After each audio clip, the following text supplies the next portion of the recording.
1933, Hedwig von Resthoff, a German psychologist and pediatrician, published her paper on the effects of the formation of a structure in the trace field, and, as a first one, reported that memory is better for isolated than for non-isolated pieces of information, a phenomenon long known as the von Resthoff or isolation effect. In simple terms, anything which stands out from a group of similar elements will focus our attention on that element. This is very useful for us designers, because we can highlight key actions we want users to perform. Thousands of years of human evolution equipped us with a keen sense of vision and recognition. We are able to recognize items in a split of a second, and, in comparison to animals, we are also able to unravel patterns and even the smallest differences between them. In archaic times, those differences were crucial for our survival, and we are still using them today. They are affecting the way we see and process surrounding reality. Our instincts affect how we store information in our memory. Thereby, they also affect our ability to recall things and events, where recognition has the priority over the memory itself. You can check this out for yourself. First, find an old magazine in your house that you read in the past. Probably you will recognize what's on its pages with, "Oh,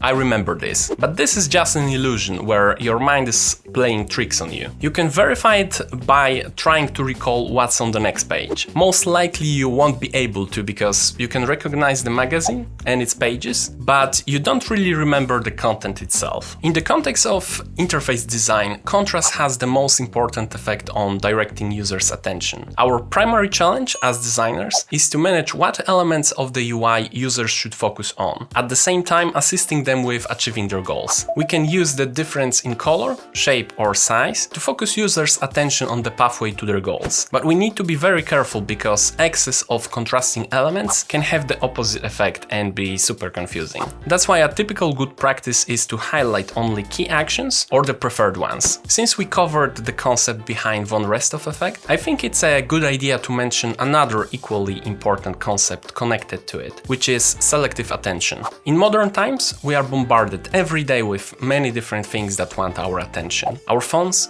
TVs, computers, and many other things are competing with each other for it. Our ability to focus on something has dropped like crazy in the last 10 years, to the point where the average human attention span is now compared by many to that of a goldfish, which is about 8 to 9 seconds. In order to focus on something, we often ignore other things that are around us, filtering them in a sense. A great example of that filtering in the context of UI and UX design is banner blindness, a type of selective attention where users ignore anything which looks similar to advertisement. When we consider banner blindness in the context of attention span, it's obvious that users will ignore everything which is not useful to them at the moment of achieving their tasks through our products. Our attention is a limited resource. That's why we often ignore anything which doesn't look important in order to achieve our tasks. It is our job as designers to direct users' attention to the proper elements of our interfaces. I have already mentioned the general rules of achieving this through color, shape or size. Now let me show you how it works through the examples. As you can see on the first design, there is no distinction between actions where, in comparison to the other one,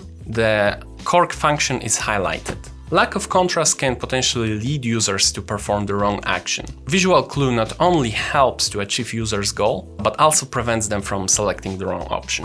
We can often find von Resthoff effect in the price tables, where the preferred option is highlighted in some way to focus potential clients' attention. This is where the isolation effect is not only applicable in design, but also in behavioral economics or consumer psychology. Concepts behind this effect can be applied not only to the individual UI elements. As you can see in this example, you can achieve visual contrast in many different ways. Scale, shape, empty space or movement could be also utilized to help you highlight selected elements or contents from the surrounding information. Isolation effect allow you to elevate your design practice to a higher level, especially that you now know the details that are driving it. But remember to not overuse it in your interfaces, so you won't end up on the bad side of it.